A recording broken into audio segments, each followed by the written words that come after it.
Breaking news. Delta Airlines Flight 4819 crashes at Toronto Pearson International Airport. February 17, 2025. Good evening. We begin tonight with breaking news from Toronto, where a Delta Airlines flight has crash-landed at Pearson International Airport. The incident occurred earlier today, resulting in multiple injuries. At approximately 2:15 p.m. Eastern Time, Delta Airlines Flight 4819, operated by Endeavour Air, was attempting to land at Toronto Pearson International Airport.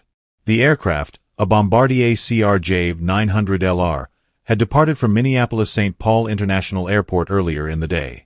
During the landing process, the plane flipped upside down on the runway, coming to a rest in an inverted position. The flight was carrying a total of 80 individuals, comprising 76 passengers and 4 crew members. All occupants were successfully evacuated from the aircraft. Emergency response teams reported that 18 people sustained injuries, with 3 individuals, 2 adults and 1 child, in critical but non-life-threatening condition. First responders were on the scene promptly following the crash. Peel Regional Paramedic Services confirmed that the critically injured were transported to local hospitals, with a child being taken to Toronto's Hospital for Sick Children. The swift actions of the emergency teams have been commended for ensuring all passengers and crew were accounted for and received necessary medical attention. At the time of the incident, weather conditions at the airport were reported to be challenging. The area had experienced significant snowfall over the weekend, leading to snow-covered runways. Additionally, winds were gusting up to 40 miles per hour, 65 kilometers per hour, which may have contributed to the difficulty during landing. Following the crash, Toronto Pearson International Airport temporarily suspended all arrivals and departures to facilitate emergency response efforts. 2 runways were closed for the investigation, but the airport resumed operations for other flights by 5 p.m. local time. And I'm here to give you a statement on what events transpired here today at Toronto Pearson. First and foremost, there was no loss of life. And this is in due part to our heroic and trained professionals, our first responders at the airport. So the facts of the matter around this event that happened at approximately 2:30 p.m. is Delta Airlines Flight 4819 from Minneapolis to Toronto, operated by subsidiary Endeavour Air, was involved in a single aircraft accident upon landing at Toronto Pearson. The plane was carrying 4 crew and 76 passengers, among them 22 Canadians. The other passengers were multinational. Airport emergency workers mounted a textbook response, reaching the site within minutes and quickly evacuating the passengers. We stood up our emergency operations center with Delta Airlines and representatives from fire, police, paramedics, security, and our federal agency partners.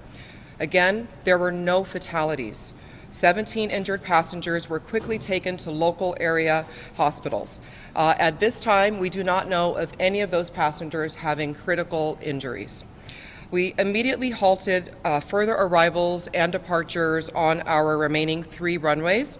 Those runways were reopened at approximately 5 p.m. The other runways are remaining to serve the investigation, which will be carrying forward for the rest of tonight and into the next several days. These 2 runways will remain closed while the investigation takes place.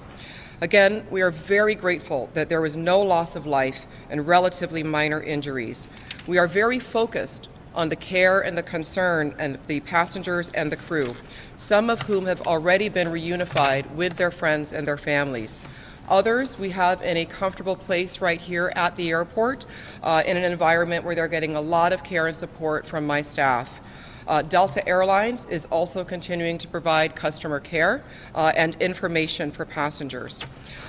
In closing, no airport CEO wants to have these type of press conferences, but this is exactly what our emergency, our operations, and our first responder partners are all practiced and trained for. And again, this outcome is in due part to their heroic work, and I thank them profusely. Passengers scheduled to travel through Toronto Pearson are advised to check with their airlines for the latest information on flight statuses. The Transportation Safety Board of Canada has launched an investigation into the incident, with assistance from the U.S. National Transportation Safety Board. Officials will be examining various factors, including aircraft maintenance records, pilot training, and environmental conditions to determine the cause of the crash. A preliminary report is expected to be released in the coming days. Delta Airlines CEO, Ed Bastian, issued a statement expressing relief that there were no fatalities and gratitude for the prompt response by emergency personnel. He emphasized the airline's commitment to cooperating fully with investigative authorities and providing support to the affected passengers and crew. Toronto Mayor Olivia Chow also addressed the incident, stating, "I'm relieved to learn that all passengers and crew are accounted for after today's plane crash at Toronto Pearson. Thank you to the first responders, crew, and airport staff for their quick actions and commitment to keeping everyone safe." This event marks the first major incident at Toronto Pearson International Airport since 2005 when an Air France plane overran the runway without any casualties. Notably, today's crash follows a series of aviation accidents in recent weeks, including a mid-air collision over the Potomac River in Washington, D.C., last month, which resulted in significant loss of life. While today's crash of Delta Airlines Flight 4819 is a serious incident, the absence of fatalities is a testament to the effective response by emergency services and the resilience of the passengers and crew. As the investigation progresses, more information will become available, shedding light on the factors that led to this accident. Our thoughts are with those injured and affected by today's events. We will continue to monitor this situation and provide updates as more details emerge. Remember to like, share, and subscribe to America Freedom Press News Network. Thanks for watching.